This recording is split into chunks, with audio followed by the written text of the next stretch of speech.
पहले से ही विभा को कपड़े धोने का बड़ा शौक था। कभी नल के नीचे तो कभी तालाब के पास। अरे मेरी नीली वाली लुंगी नहीं दिख रही है। विभा की अम्मा, कहाँ रखी है लुंगी? अरे वो तो विभा ने परसों ही धोकर रखी थी आपकी अलमारी में, देखो वहीं होगी। वो ना मैंने आज धो दी, मुझे लगा कि गंदी हो गई होगी। अरे कैसे गंदी हो गई थी? उसे तो मैंने पहना भी नहीं। हे भगवान, इस लड़की के कपड़े धोने की आदत से परेशान हो गया हूँ मैं। जितना तो घर में राशन नहीं आता, उससे कहीं ज्यादा डिटर्जेंट पाउडर का खर्चा है। इसकी शादी करवा दो, शादी।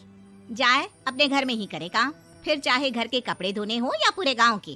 हाँ ठीक बोल रही हूँ, देखता हूँ मैं कोई लड़का। वो दिन भी आ जाता है जब विभा को देखने लड़के वाले आ जाते हैं। लड़की मुझे अच्छी लगी। होने वाली सास कहती है, बेटी अगर कुछ पूछना है तो पूछ लो। वैसे तो हमारी लड़की बहुत ही शर्मीली है, जो बोल दो वो मान लेती है, इसे क्या पूछना होगा। अरे कैसी बात कर रही हो माँ, मुझे इन लोगों के घर रहना है, सवाल तो कई है। हाँ हाँ बेटा, पूछ लो ना, क्या पूछना है। आप लोगों के घर कपड़े कौन धोता है? सास का मुंह बन जाता है। देखो, अगर तुम ये कहना चाहती हो कि तुम्हें कपड़े धोने नहीं आते तो सुन लो, कपड़े मैं ही धोती हूँ, लेकिन तुम्हारे आ जाने के बाद मैं रुमाल तक नहीं धोऊंगी। अरे चुप रहना भाग्यवान, बहू बेचारी घर आई नहीं, उसे डराना शुरू कर दिया। वो क्या है ना बिटिया, अभी तक तो ये कल्लू की माँ ही धोती थी, लेकिन अब तुम्हारे पापा तो दहेज में वॉशिंग मशीन देंगे ही।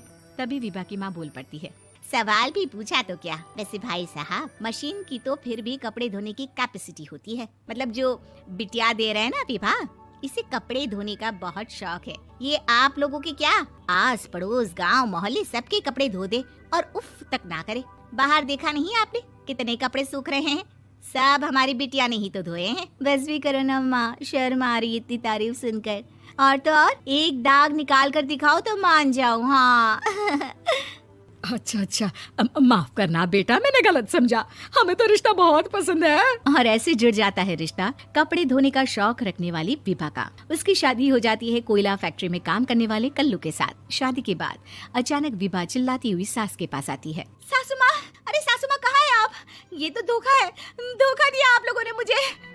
इसे ससुर के चक्कर के बारे में पता चल गया। अरे तो उसमें तुझे क्यों धोखा मिला है? अरे नल में पानी नहीं आता, कपड़े कैसे कब धुलेंगे? अच्छा अच्छा, तू पानी नहीं आ रहा उसकी बात कर रही है। तो आपने क्या सोचा?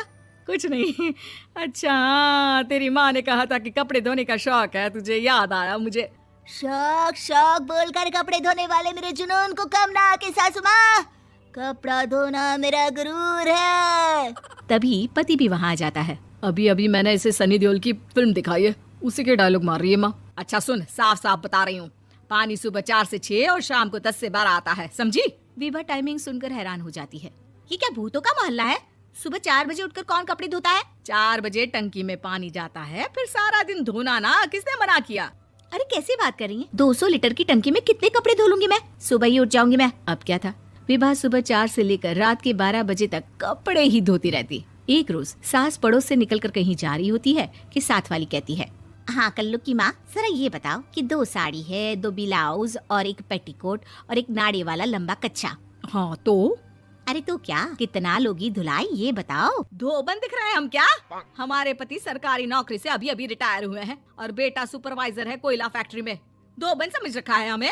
हाय रे कल्लू की अम्मा, माफ कर दो, वो तो मोहल्ले में यही सब बता रहे थे कि तुमने बहू को कपड़ा धुलवाने के काम में लगा दिया है। सास को पड़ोसन की बात सुनकर गुस्सा आ जाता है। वो घर पहुंचती है जहां घर के बाहर ही इतने सारे कपड़े सूख रहे होते हैं जितने कि किसी धोबन के घर पर। अरे ओ कल्लू की दुल्हन, बाहर निकल।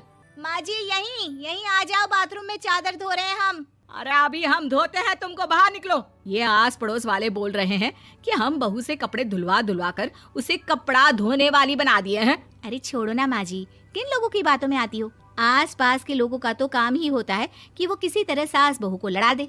बहू सारे घर के कपड़े धोती है, ये क्या कम है? बोलिए। सास को भी लग जाता है कि वो बहू का ये सनकीपन नहीं छुड़वा सकती, इससे अच्छा है कि खुद ही चुप हो जाए। एक रोज सास और बहू मंदिर जाते हैं, जहाँ सास की साड़ी वहाँ खड़ी भीख मांगने वाली से मिलती है। माँ जी क्या बात है, आपकी साड़ी उस भिखारन से कितनी मिल रही है ना? हाँ हाँ देखो तो, दोनों की साड़ी मिल रही है। क्या बात है कल्लू की अम्मा, तुम खुद को तो अफसर की बीवी बताती हो और ऐसी सिंपल सी प्लेन साड़ी पहनकर घूमती हो। सिंपल और प्लेन नहीं है ये साड़ी। तो क्या सोने के धागे से फूल बने हैं? कुछ भी सासू माँ, कुछ भी। हाँ बने थे इस साड़ी में सोने के धागे से फूल। मेरे पति लेकर आए थे मद्रास से स्पेशली मेरे लिए 10,000 की। ताहे भाई साहब, इस भिखारन के लिए भी सेम टू सेम साड़ी लेकर आए होंगे 10,000 की। सास उस वक्त तो कुछ नहीं कहती, लेकिन बहू के साथ घर आती है और अलमारी से एल्बम निकाल कर लाती है। ये साड़ी देख रही है, ये वही साड़ी है जिसे मैंने अभी पहना था। इस साड़ी में ये जो चमकदार फूल दिख रहे हैं ना, ये सोने के धागों से काटे गए हैं। लेकिन तू लोकल वॉशिंग मशीन ब्रश से घिस घिस कर सारे फूलों को निकाल कर साड़ी प्लेन कर दी। मुझे माफ कर दीजिए सासू माँ। और तो और, जब मैंने तुझे तेरी गलती के लिए कुछ नहीं कहा, लेकिन तूने तो सबके सामने मेरा मजाक ही बना दिया। क्यों? बहू को समझ में आ जाता है कि अब से उसका कपड़े धोना बंद।